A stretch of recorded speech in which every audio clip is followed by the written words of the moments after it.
What's up, guys? Mason the Brock Henderson here, and this is Bull Season 5, Episode 4, The X Factor. So, overall, I like the setting of this episode and of the case and everything to do with Marissa and Greg. Almost forgot his name for a second. But there were some problems that I did have with it by the end of it, and it's just mainly because I feel like there are some things that still haven't been explained very well, and maybe they will be in the future, but for right now, I'm still a little confused on. And that's mainly as far as Greg and Marissa's story is concerned. Because, first of all, I still don't really know what exactly happened with the whole divorce. Like, I thought it had something to do with the fact that he went in to get checked, or I don't really remember exactly what he went in for, but essentially he found out that Marissa was lying to him because she found out he's the one that had the problem that couldn't have kids. So she told him, "Oh no, I'm not really interested anymore."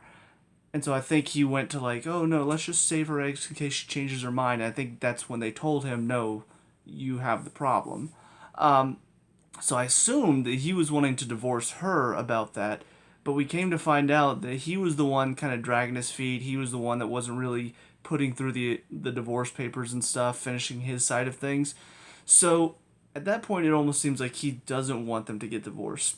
So who was the one that initiated it? If it was Marissa, then why? Why did she decide to? Or did he initiate it and then he realized maybe I don't want to do this, but Marissa's so just like, what, we're done, that she's like, well, let's get it over with then. But that takes us to this case, and we see, everything going on with Greg's restaurant biting him in the butt, and it is his fault. Even if he maybe didn't fully understand what was going on, maybe he did just sort of trust this guy and see, oh, these other restaurants are doing fine, so maybe he can do the same with mine. Maybe he really did think there was nothing wrong with it, but you still should at least make sure there's no scam going on. Make sure that the guy is on the up and up. Do a little bit more research other than, well, he seems to be tied to these other places, especially when you have a wife who used to work in Homeland Security and could probably do some research on him. So definitely Greg is in the fault and Marissa is completely innocent in this. So, of course, you get to the end and you do get the feeling that Greg might have to pay for what he did, and Marissa will probably get off scot-free. But having him be the one to sort of step up, especially after Marissa sort of sold him out on the stand and basically said, "Look, I just trusted him. He did all of this stuff, and I just believed that he was doing what was right." And I don't know, it did sort of kind of finally push that button of, what, they've sort of been not really saying what needs to be said. She's sort of been still there for him and kind of helping him through all of this, even though he doesn't really deserve it based on what he did. And that was kind of the moment where she tells the court, "This is what he said to me. He said I just didn't care." So it definitely made him look bad. And so in that moment, it seems to be setting up, okay, well, Greg's probably going to go and get his own attorney. He's probably going to go and represent himself or something along those lines and do what Bull and Benny was assuming was probably going to happen, which was he was going to sort of turn it to make it seem like, oh no, Marissa said she did some research, or basically sort of falsify testimony to make it seem like maybe Marissa was the one that had more to do with this whole merger thing. But having him turn himself in, I don't really know how I feel about that, because everything that we've seen from Greg up until this point, as far as the divorce is concerned, has made him seem like a very selfish kind of guy. He's not doing what needs to be done. He's dragging his feet. He's taking this, essentially extending this process, almost as if either, again, maybe he wants to keep Marissa around, or he just wants to hurt her more. So he's like, let's not do this the easy way. Let's drag it out. So he didn't really seem like the best guy, but then all of a sudden at the end of this, he's like, no, no, I want what's best for Marissa, so I'm just going to turn myself in, I'll plead guilty, I'll testify about this guy. And it just felt a little quick in a change of character. I mean, it's what needed to happen, but I wish we could have seen maybe a little bit more of a hint that that was kind of the change that was possibly going to be happening. Instead of, you made it really seem like he was a little bit selfish, a little bit naive, a little bit, I mean, self-serving is kind of the same thing. But essentially, while he did care about Marissa and he was doing this to help her, he's trying to get all this money to help her, it still felt like he still wanted what was best for himself in the process. So it didn't really seem like he was the type of guy to make a decision that would hurt himself, even if it helped Marissa. So I don't know. It did seem like a little quick. And on top of that, they've just not been the best couple. And a lot of that is down to the fact that he's not really been a part of the show for a while. But I don't know. I just didn't really like them getting together in the first place. They were that couple that it felt like every time we saw them when they first got back together, it felt like every single scene was them like making out in bed. I'm just like, okay, we're seeing a lot of this now. Can we maybe have conversations somewhere else? Because it's very awkward as I'm sitting here watching you two have a conversation while constantly, just making out the entire time. Like, it's just awkward from an audience perspective. And then, obviously everything going on with the divorce, it's not really been the best relationship on the show. So, yeah, I don't know. I don't really want to see them get back together, and yet by the end of it, Marissa, this was kind of a bonus thing for him of like, oh yes, he turned himself in. That's good for him. But now Marissa's like, oh, he turned himself in for me. Maybe there's still something there. You want to do something before Christmas? I'm like, okay, cool. So, what are we just sticking to this now? Like they are gonna stay married, even though he's going to prison for, what was it, 32 months? So a couple years. I don't know. I'm not a big fan of that choice, but we'll see what they decide to do with it. Maybe nothing will come of it. Maybe he'll go to prison. She'll forget about him. They'll bring him back whenever he gets out of prison a couple seasons from now. Yeah, I don't know. We'll see. The other thing that I wasn't really sure how I felt about was the story with Izzy. Because, first of all, it didn't start very well, in my opinion. I feel like they started off on the wrong note in the sense of the very sitcom-y approach to how they were talking to the priest about the baptism of Astrid. It was very sitcom-y, and I don't have a problem with sitcoms. I generally like sitcoms, but when you do sitcom-y things outside of a sitcom, it's just awkward and very odd, and you're just kind of sitting there going, this is not real. Like, this show is supposed to be somewhat based on reality, and this is not real. So when he's sitting there, oh, yes, the husband and wife. Oh, I'm Miss Cologne. Oh, I'm sorry, Mr. Cologne. Oh, no, you had it right. It's Jason Bull. Okay, that's Mr. Cologne. All right, well then, pulls him up. The husband and wife. Oh no, I'm her brother. Then why are you standing there? It's like, just explain the situation. Oh no, sorry, we used to be married, but we're not anymore. But we're still the parents of the child. Or just don't say anything at all. But of course, that's kind of the point, is he calls them husband and wife because Bull wants to get married and she doesn't. And that's kind of setting up for the argument that they have throughout the episode. But yeah, that whole thing was just kind of stupid to me. I'm like, just say something. Like, stop being so vague. Stop being so cryptic in what you're saying. Just tell him what's going on. We're the parents. We used to be married. We're not right now. That's all. That's all you have to say. But then, getting to the end of the episode, though, we did see Bull sort of go through this sort of transitionary period of he really wants to get married. He's not sure how he can not be married to her. Like, you could tell he loves her and he's one of those people, he wants to be married. He wants to be married to this woman because she's the mother of his child, and that's how he feels about her. For her, though, she didn't really want to, and Benny explained her reasoning very well. And so by the end of it, to see Bull sort of step up and say, you know what, even if you don't want me as a husband, I'm still here for you. I'm still going to always be here for you, for Astrid, through all of this. And that could be a nice moment to set up for Izzy starting to go, you know what, if that's how you feel about it, if that's really how you feel about me, maybe we can try this again. But she already went and bought him a wedding ring. And that's where I kind of have a little bit of a, you spent so much of this episode trying to show me why she's not ready, and showing me sort of how Bull, he is ready, but he's still going to try. He's still going to be there for her even if she's not ready. And that's kind of a nice message that I feel like could lead to eventually down the road her changing her mind. So the fact that she already changed her mind before he gave her this speech, it doesn't really make sense for Izzy's character, and it makes it feel like, okay, so all this stuff that you built up with her, her frustration at the beginning of the episode, her getting mad at him whenever he made like some offhand comment whenever they were at the house after he put Astrid down in the playpen, made some offhand comment that I don't remember what it was now, but it pissed her off. And I'm just like, okay, so you're showing me this is not what she wants, and she doesn't really want to talk about it right now. And so that moment at the end is like, okay, that's sweet. He's agreed, not going to talk about it, not going to discuss it, but he's still going to be there through it all. And she's just like, open your box. I'm like, don't tell me that's a freaking ring. Don't tell me she got him a ring, because that would throw everything that happened in this episode basically out the window. It's a ring. Okay. Yeet. It just makes no sense. So those two things with Greg and with Izzy, a little frustrating. I liked the episode overall. I felt like it was a solid case. Seeing Marissa have to go through this as well. It's not very often we see one of our team members end up on the hot seat. It does add a little bit of excitement, a little bit more tension. So to have those two story elements that I feel like just were not the best handled, and I feel like kind of ignored a lot of character motivations throughout this season and last season too with Greg. I don't know. I'm just wasn't a big fan of that, and I feel like it definitely knocked this episode down a little bit as far as my opinion of it. But it's still overall perfectly fine.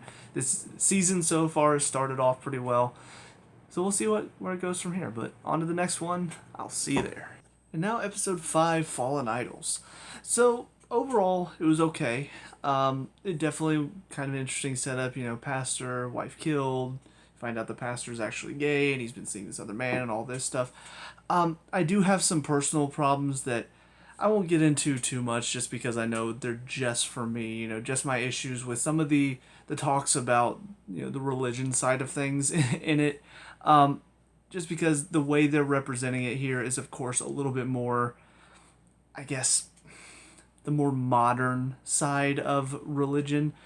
And I'm not really a big fan of it, just because I feel like it's, I don't know, you're kind of changing up what you believe to fit how you feel, and that's not really, I don't know, it's more so, I guess, the personal side of things, and again, other people obviously have been more accepting of that recently, have fallen more toward that type of religion. It's just not for me personally, so I won't get into it too much. I won't bash on it too much. That final scene was a little frustrating for me, but it's I know it's not my thing, and so I'm not going to be the type of person that's going to judge somebody who's going to feel that way, because it's not my place. But overall, I thought how the case wrapped up, it was good. I like the fact that we do sort of figure out this. The show has done this before, where it's more of a mystery. We don't know who's the one who killed the wife, and so in some instances, the team is able to prove the innocence of their client, and the mystery side of it is more secondary nature. In some cases, like this one, it's more so the only way that they can get their client off, because there's no other possibility, it seems, as far as the police are concerned. The only way to get their client off is to find the killer, and so that's what they had to do in this. I was a little disappointed, and that's just because my expectations, I think, were a little bit higher. Because Marissa, before the final commercial break, Marissa goes into it saying, have you ever heard the story of the Telltale Heart? In my mind, I'm thinking, ooh, they're going to make this guy feel super guilty. Because they find out who did it. I'm thinking they're going to make him feel so guilty that he's just going to confess to it, right? Like, it's going to be, there's something fun about knowing who the killer is and basically trying to force them to confess to it because of the guilt weighing on them.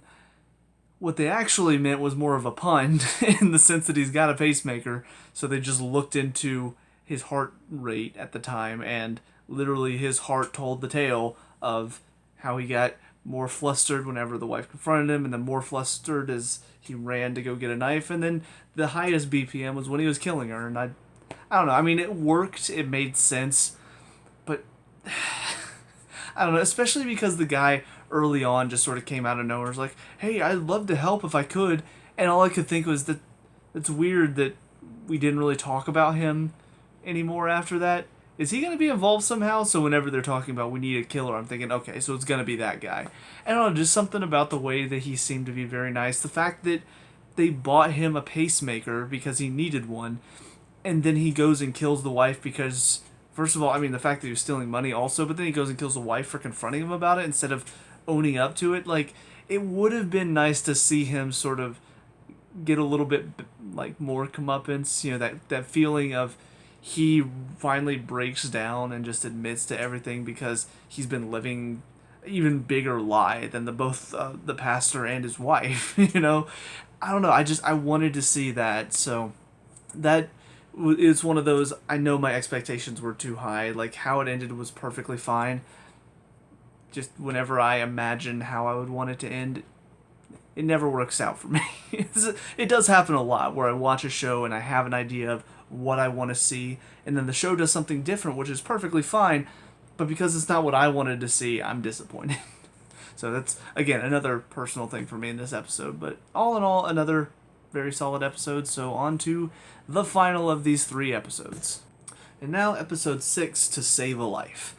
Pretty good episode, another one for Chunk as well, that I feel like I'm enjoying getting, because we've been getting a lot of these over the past, basically this season and the season before, where he is starting to grow as a lawyer. We are seeing his progression and really how good he's getting. And even in this case, he mostly, he thought he was okay, but of course still looks to Benny for advice, because Benny has the experience, so there's no reason not to go to him for some help if he needs it. But yeah, I'm enjoying seeing him grow. I'm enjoying seeing his relationship with Bull grow as well, because they are not quite the same that Benny and Bull have, because there's definitely more of a respect between Benny and Bull, where, now granted, this has only happened a few times, but if Benny came to Bull with his idea, I feel like Bull would be a lot more willing to listen to it than, Chunk coming in and saying something. But Chunk is showing, like, in the one moment, he did get lucky, but he had an idea, he went with it, and it turned out well. Now, I don't think all of those are going to turn out well, and I would like to see moments where maybe his ideas, or his, I guess, gusto that he has because he's a bit younger and he wants to impress, I would like to see some of those moments come back and bite him in the butt, because I feel like that's not really happened for him. There have been several moments where he has gone and done something that Bull or Benny or both are just kind of like, that was not a good idea. But in the end, it still worked out for him. I would like to see something like that come back and bite him, though, because that's more like real life. And I feel like you have to learn through situations like that. Where in this case, again, he had an idea, he went for it, he asked this nurse about what happened, and this colonel that apparently the doctor worked on, and it just so happened that, yes, the colonel would have died if not for this thing that she did that ended up killing him anyway. And it gave him time with his family and stuff, and it made her look good. So there's definitely a sense of he didn't do what was, I guess, right as far as Bull is concerned, but it still worked out, and it ended up being the right choice. And I feel like that happens a few too many times in this show. And granted, it is a show. It's supposed to be entertaining. It's supposed to be kind of a feel-good, like, yes, they triumphed. But at the same time, you don't want to put that moral out there of, oh, just ignore what your boss is telling you. Just ignore what these people who have way more experience are telling you. They don't know anything. You know everything. That's not really a good moral to have. So I feel like at some point you have to show why it's good to listen to them. And I do think Benny did give him a nice little talk at the end, basically kind of reiterating that point of he knows what he's talking about. There are moments where you just feel like he's an idiot, he's selfish, he doesn't know what he's talking about, but then you realize, oh wait, no, he knows what he's talking about. He knows what he's doing. So yeah, but we'll see where Chunk goes from here. We'll also see where Benny goes from here, because clearly he is stepping into this political ring. He's running for the district attorney. I'm really curious to see what they decide to do with that story. I'm trying to think what else.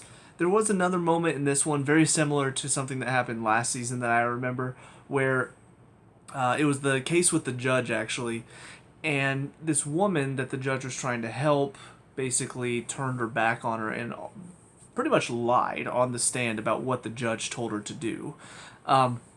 And I just felt like that lady never really got her comeuppance, for perjuring herself on the stand and essentially trying to throw this woman who tried to help her under the bus. Had a similar situation here where this nurse, who obviously doesn't like the young doctor, thinks that she, should be listening more to the older doctor who's ahead of her, and apparently also has a connection that we find out later where her daughter is his goddaughter. So clearly there's a connection there, to the point where she even lies on the stand and says, yeah, I told her that this guy was actually a shooter when he wasn't, and so maybe that's why she decided not to operate on him right away and kill him. I just feel like that's twice now that this show has had somebody get up there and perjure themselves on the stand, and we've not seen any sort of repercussions about that. And perjury is not a good thing. It's something that should be looked down upon, because whenever you come into the courtroom, that is, you telling a lie under oath is something that is a crime. And I feel like we never really see the repercussions of perjury in this show, at least not to my knowledge. So, I don't know. I feel like, especially in a show that's based around the law and based around courtroom, there would be more instances of, well, she just straight up lied on the stand, and we come to find out later that it was a lie. She gets arrested or something along those lines, not just, oh, she lied about this. Well, we can't really do anything about it. It's your word versus hers. Or you could show you guys winning the case, proving that, yes, this woman didn't know that this guy was a shooter, and because she was never told that. And then all of a sudden this other woman's like, oh, I guess I'm getting taken in now for perjuring myself. I guess that teaches me to lie in court. I don't know. It's just something, right? But I don't know. Just maybe it's my own personal opinion. Maybe it's something that I want to see more of and nobody else really cares about it. But especially because when you go into court, you're required to tell the truth. And yes, it is possible to get in there and lie, and that's a crime, and it may not be able to be 100% proven, but still, this seems like it's not really trying to knock down the idea of going into court and lying. It's like, well, I mean, you get away with it, and maybe it'll help your case in the long run. That just doesn't seem right to me.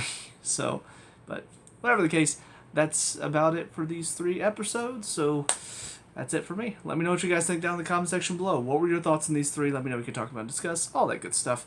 Leave a like and subscribe for future Bull reviews, and I'll see you guys in the next one. Peace out.